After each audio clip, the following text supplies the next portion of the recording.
The story begins with a young man greeting his pet bird, Pyo-chan, with a warm smile. "Good morning, Pyo-chan. You're as cute as ever today," he says. The bird immediately replies, "Ufufu, I love you. I love you so much that I want to F."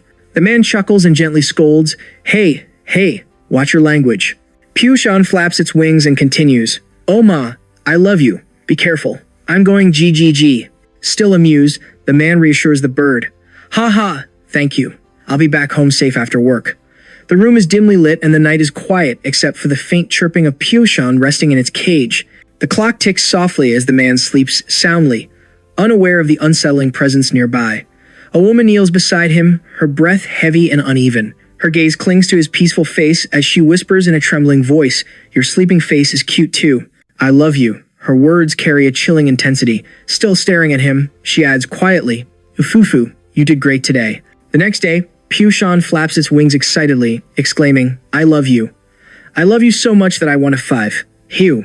His voice echoes dramatically through the room.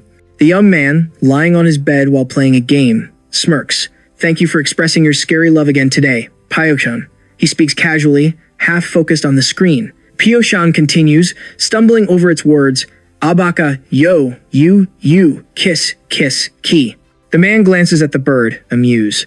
"Where did you even learn those phrases? I must be watching too many dramas lately.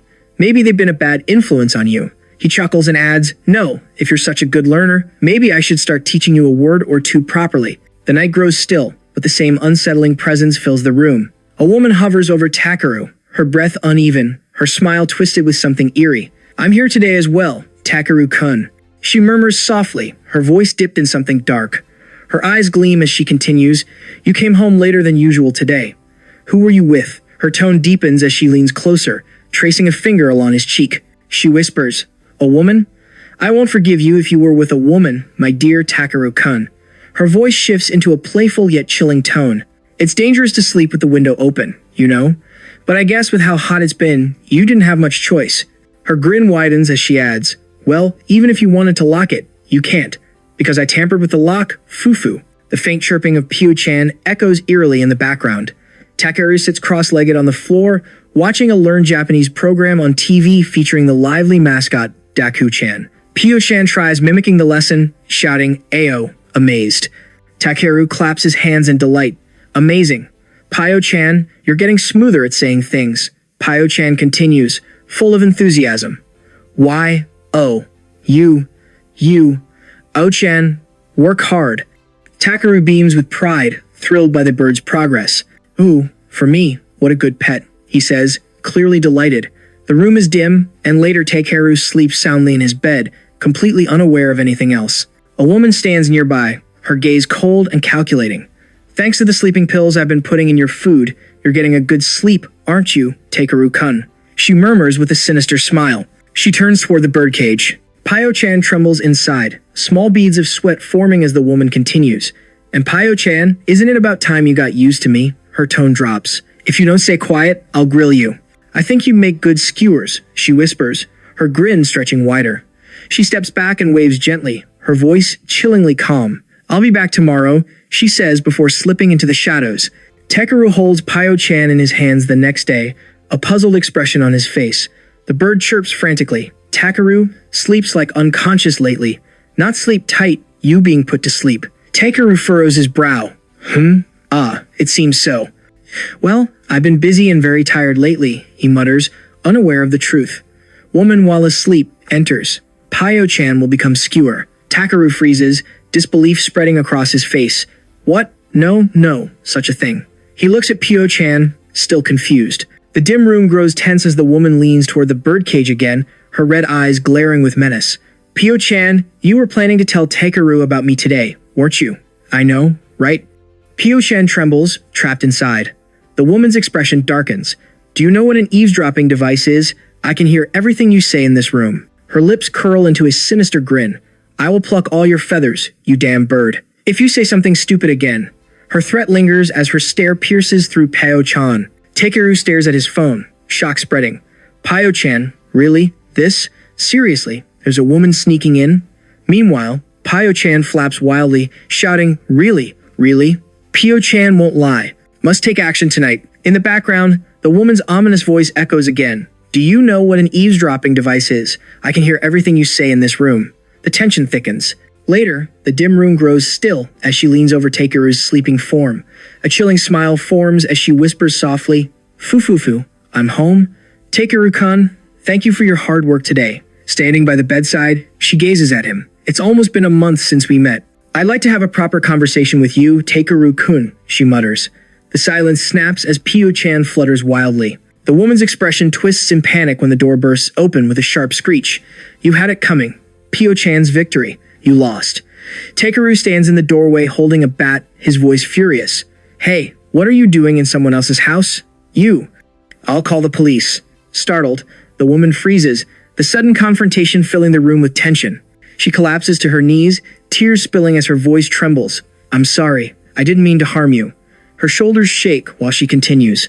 In the apartment elevator, when Takeru-san gave me his handkerchief, she grips the floor, overwhelmed.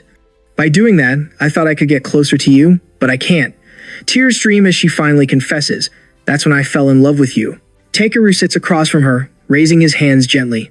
Oh, please calm down. I understand you, he says, trying to settle her. She looks up, voice shaking. Forgive me. Are you going to forgive me? Because this shows how much you cared about me.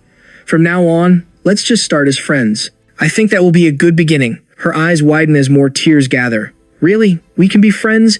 I'm really sorry for my mistake, she cries. Takeru gestures at his bird. Ah, and this is my Pio-chan. You already know her, right? The woman hesitates softly. Why yes, while Pio-chan looks thoughtful. I'm sure she'll forgive you too. So don't worry, Takeru reassures her. The woman nods shakily. Yes, Pio-chan too. I'm sorry. Then Terada answers her phone nervously. On the other end, a voice speaks. Terada-san, I have something to discuss. She brightens slightly. Ah, is it about this Saturday? I'm looking forward to the dinner. But the voice hesitates. Actually, I want to cancel it. Terada's face freezes in shock. What? Meanwhile, Takeru's phone lies on the table. Pio-chan perched beside it. The bird starts mimicking Takeru's voice perfectly. Takeru-kun, do you remember my nickname from elementary school I told you last time at the restaurant? The voice asks. Pio-chan replies in Takeru's voice. Nickname? What are you talking about? The caller continues, unaware. I've been thinking about it, and I don't think it's a good idea to continue like this. I don't want to be involved with you anymore. Before Pio-chan can answer, a sharp voice interrupts, yelling, Hey, you stupid bird. Pio-chan flinches. Takeru is still in the shower, unaware of the chaos unfolding. Tension spikes as Terada's voice grows harsher through the phone. How could my kind Takeru-kun forget what we talked about last time? Pio-chan, still mimicking, squawks back angrily, Shut up, you stupid woman. Terada's tone turns ice cold. Did you think you could fool me? You pathetic parakeet. Pio-chan freezes, sweat dripping. Terada's voice turns eerily calm as she recalls. When I was in school, they bullied me by calling me Inko, gloomy child. Her grip tightens on the phone as she smirks. That's why I've always hated parakeets. Under the tense, stormy atmosphere, Pio-chan's feathers bristle, its eyes filled with determination. I won't lose. I'll keep telling him how dangerous you are. Terada's face twists into a chilling grin, her red eyes gleaming. Unfortunately, you're just a bird, she mutters, her tone sinking darker. I'll keep conveying my love to Takeru-kun for the rest of my life, even if you try to interfere. In the dim room, Terada waves goodbye with a disturbing smile, her eyes glowing faintly. She looks back at the caged Pio-chan, her voice soft yet threatening. If you don't stay quiet, I'll turn you into yakitori. Pio-chan trembles in the cage, sweat forming as it forces itself to stay silent. Takeru sleeps peacefully behind them. With a final wave, Terada whispers, Well then, good night. See you later. The room sinks into silence as she finally leaves. A figure steps out of the shadows, a second woman who had been hiding the whole time. She glares at the door with disdain. Finally, she's gone. She straightens, irritation written all over her face. I've worked so hard to hide from that parakeet. Her annoyance spikes. Are you kidding? I was the first one. The bitterness in her voice shows how strongly she believes Takeru belonged to her before anyone else. Her tone drops, colder now. I'm the one who should be close to Takeru-kun. Her eyes narrow. She reaches for an outlet and yanks a plug out sharply. And now I have to watch out for that woman too. She clicks her tongue. She even planted eavesdropping devices. Later, Takeru leans over the table, looking at Pio-chan curiously. Pio-chan, you can hold proper conversations now, right? The bird chirps proudly. Yep, I practice a lot. Takeru lifts an eyebrow. So, it was you mumbling at night, practicing? Pio-chan blinks. Huh? I like to sleep at night. A chill crawls up Takeru's spine. What? So it was a ghost. A shadow looms over him as he sleeps, Pio-chan perched beside him. A woman stands above him, her phone clenched tightly, cheeks flushed with twisted excitement. She whispers, "Ah, what a cute sleeping face." Her eyes linger on him, trembling with obsession. He's so cute, geez. She raises her phone, capturing the moment. Thank you for having me today too, Takeru-kun. Her expression warps into a mix of passion and frustration, her teeth digging into her lip as her violet eyes burn. Her hands clutch her collar as if holding back an overwhelming surge of emotion. I want to erase him. I can't stand this feeling. Later, Takeru walks down a quiet street with Pio-chan perched on his shoulder. A cheerful voice calls out, Terada-san. Takeru smiles as the woman approaches. Are you out walking with Pio-chan? She asks brightly. Takeru nods. Yes, today felt like a good day. Above them, Pio-chan flaps angrily. Woman, stay away from Takeru. As they chat casually, a faint click interrupts the peaceful moment. Someone is taking their photo, framing them perfectly. Neither notices. Hidden in the shadows, the mysterious figure with the camera watches them closely, eyes locked on Takeru and Terada. Her purple eyes burn with rage and obsession as she grips the camera tightly, her trembling hands unable to steady themselves. Her mind repeats a frantic chant, no, no, no, no, no. As she mutters through clenched teeth, don't get any closer to that woman, Takeru-kun. Her heartbeat pounds as she secretly watches their harmless interaction. Meanwhile, Takeru struggles to stop Pio-chan from flying off. Upset and emotional, Pio-chan accuses him of neglect, insisting, Takeru is always spending time with that woman. You don't care about Pio-chan anymore.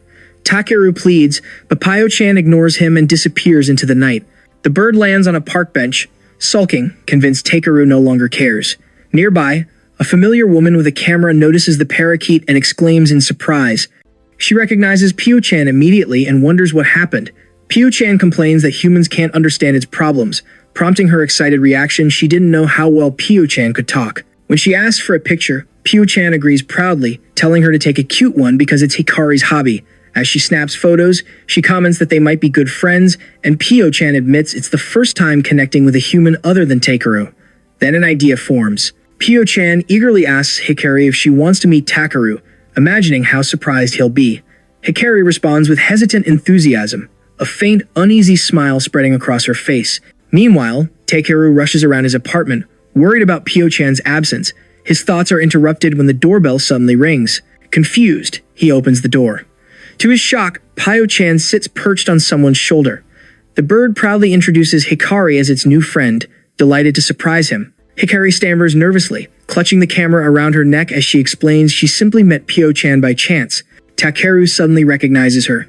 Hikari is Abi? He asks, startling her. When he says he remembers her from elementary and middle school, Pio-chan freezes, overwhelmed by the idea that they were childhood friends, meaning a deeper connection, meaning more danger, meaning a rival.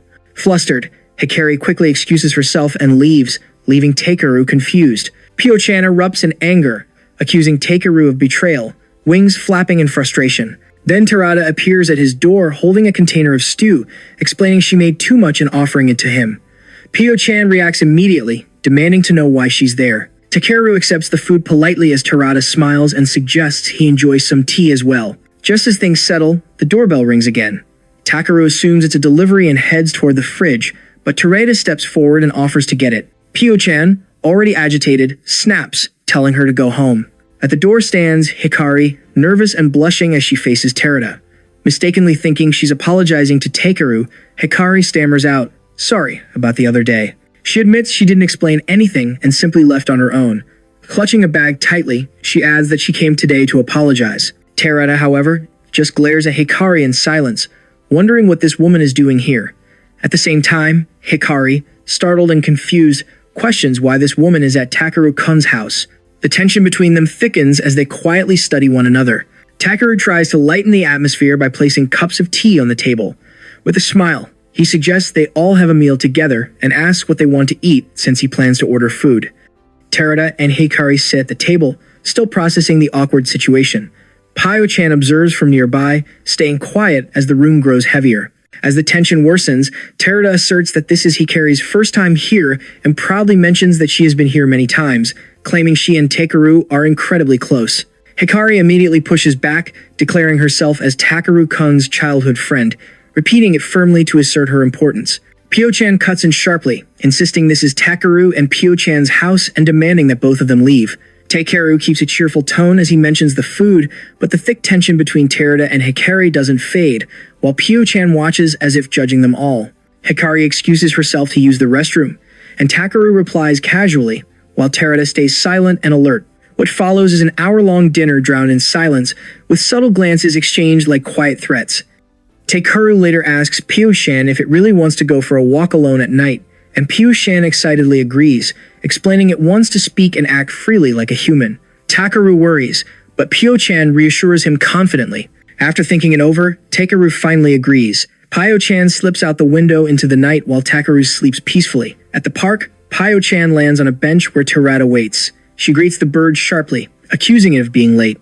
Pio-chan fires back with equal irritation and demands to know the reason for being called.